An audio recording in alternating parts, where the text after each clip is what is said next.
Would you still pass underneath the knife if you knew it may damage your life? That's the terrifying query Sarah asks herself each day as she stares at the mirror, not able to recognize the face staring again at her. What purported to be an easy cosmetic technique to boost her confidence has become a living nightmare. A nightmare that also tortures her, both physically and mentally. In a world where we often hear about high satisfaction rates for cosmetic surgeries, with claims of up to 90% to 95%, Sarah's story reveals a starkly different reality. As one of 3 identical triplets, Sarah hoped a simple nose job would enhance her life. Instead, it left her grappling with disfigurement, betrayal, and a deep sense of despair. So, what went so terribly wrong? How did a procedure that seemed so routine spiral into a personal catastrophe? Let's dive into Sarah's harrowing journey. A journey that began with a simple choice and led to unexpected and profound consequences. Sarah was always shy, considered one of her sisters. As triplets, they shared everything: their birthdays, their clothes, even their friends. But there was one element that set them apart: their noses.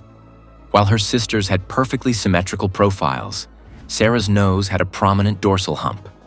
It wasn't something that described her, but it turned into something she observed every time she appeared inside the reflection.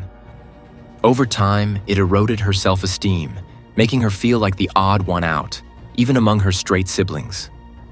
In her early 20s, Sarah decided that time had changed to do something about it. She wished to appear in mirror and sense as if she genuinely belonged, not only in the circle of her relatives, but in her own pores and skin. The decision to undergo rhinoplasty seemed like an easy one.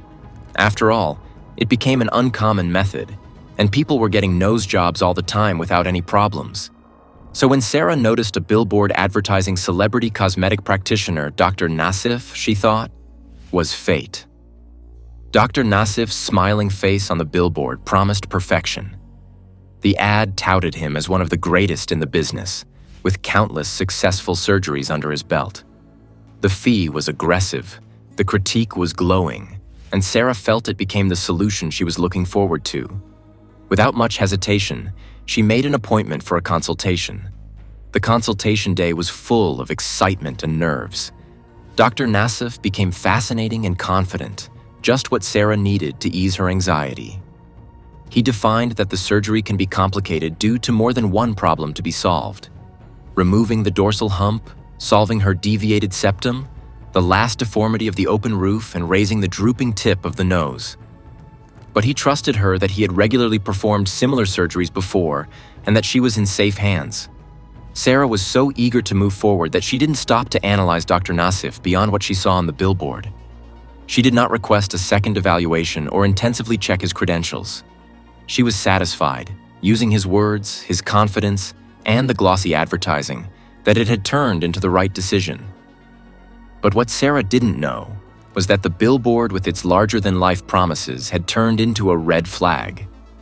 Advertising and marketing of a general practitioner on a billboard should have been a signal for a deeper investigation. Reputable surgeons don't need flashy ads to attract patients. Their work speaks for itself. But Sarah didn't see the warning signs and symptoms. She simply saw an opportunity to recover from what she perceived as her biggest mistake. The day of the surgery arrived, and Sarah turned into a bundle of nerves. But she turned into additionally promising. She predicted a future where she could hold her head high, and now she didn't feel like the odd one out in the family photos. The surgery lasted several hours, but when she woke up, the first problem she felt hadn't eased. It had turned into discomfort. Something didn't feel right. Dr. Nassif assured her that the discomfort was normal and that her nose would settle into its new shape over the coming weeks. He advised her that the surgery was fulfilling and that her nose could look even better than her sister's. But as the swelling went down and the bandages got here, Sarah's heart sank. Her nose was not straight. In fact, it looked worse than before.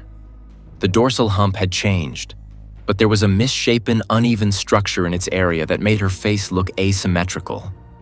The tip of the nose had sunk even further than ever, and there was a visible scar where the doctor had tried to close the open roof deformity. Instead of feeling more confident, Sarah felt more self-conscious than ever. She went back to Dr. Nassif, hoping for an answer. But all she had were excuses. He advised her that her expectations were unrealistic, that no surgical procedure should ever result in a perfect nose. He even advised her to undergo any other surgical treatment to fix the problem. But how should Sarah agree with him again? One surgical operation had already shaken her confidence. Second should break it completely. Weeks turned into months, and Sarah's scenario took a turn for the worse. The physical discomfort she felt, the surgery has by no means gone away. She struggled to breathe through her nose, and the internal scar tissue made it difficult for her to actually speak in some cases. But the physical pain was nothing compared to the emotional toll. Sarah couldn't bear to look in the mirror. The face staring back at her turned into that of a stranger, a face that reminded her of the wholeness she had lost. Her once close bond with her sisters began to fray. She now had no desire to be in the circle of relatives and avoided social gatherings where she might be compared to them. The confidence she had hoped to gain from the surgery was replaced by a deep-seated insecurity and a growing sense of isolation. She tried to manage her daily looks approximately, but the looks and questions of others did not allow her to forget what happened. People wondered if she was involved by fate or if something happened to her nose. Every question turned into a knife to her heart, a reminder of the mistake she had made. Additionally, Sarah's professional look took a hit. She became a coach, and standing in front of a study hall full of young adults became already daunting.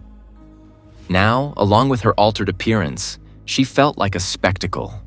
Her college classmates were once again whispering behind her back, and the confidence she once had in her coaching abilities began to erode. She started taking sick days just to avoid the arena and fell further into a melancholy she couldn't shake. As the months dragged on, Sarah sought help from other surgeons, desperate to repair the damage Dr. Nassif had done. But each consultation ended with the same devastating information. Surgical treatment had become too complex to correct without risking further damage. The scar tissue inside her nose made it nearly impossible to attempt another rhinoplasty without significant risk. She was stuck in a body that didn't feel like her own. Sarah's mental health spiraled. She has become withdrawn, avoiding her friends and circle of relatives. The joy she once determined in life has turned into tension and despair. She couldn't shake the feeling that she had been betrayed by Dr. Nassif, by the scientific device, by not being more careful. She tried to find solace in aid agencies, to connect with others who had gone through comparable experiences. But even there, she fought. Hearing the stories of other human beings most skillfully reinforced her own sense of hopelessness. She felt like her look had been stolen from her, and she didn't know how to get it back. The final straw came when Sarah ended dating her longtime boyfriend. He tried to be supportive, but the stress of Sarah's melancholy and her reluctance to leave the house became too much. When he left, Sarah felt all alone, trapped in a nightmare with no way out. One night, after months of living in this dark area, Sarah made a decision. She couldn't hold herself like this. The pain, both physical and emotional, was too much for him to bear. She began to learn about her legal options and wondered if Dr. Tu hold Nassif accountable for what he has done. But the legal battles seemed insurmountable beforehand, and the concept of reliving her trauma in court turned overwhelming. Sarah's tale is a cautionary tale about the risks of beauty surgery. A reminder that what looks as if a simple, repetitive technique can have looks-changing results.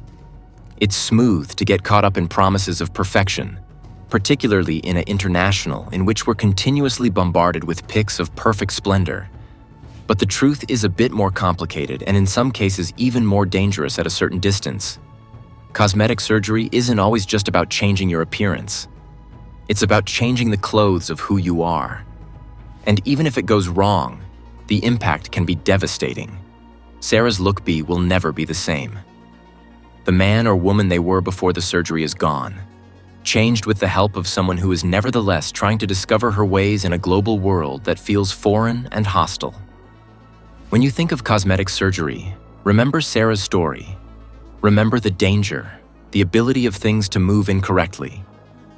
Do your research, look for the gentle care possible, and make sure you're making decisions for the right reasons. Because once the surgical treatment is complete, there is no going back. Sarah is still trying to piece together her life. She has begun therapy to cope with her emotional scars and is slowly learning to navigate her new reality. Her journey serves as a powerful reminder that even seemingly routine procedures carry inherent risks, and that patient advocacy and thorough research are crucial. Would you like to hear more stories like Sarah's, or have questions about your own cosmetic procedures? Share your thoughts in the comments below. And don't forget to like this video and subscribe to our channel for more insightful content. Thanks for watching. See you next time.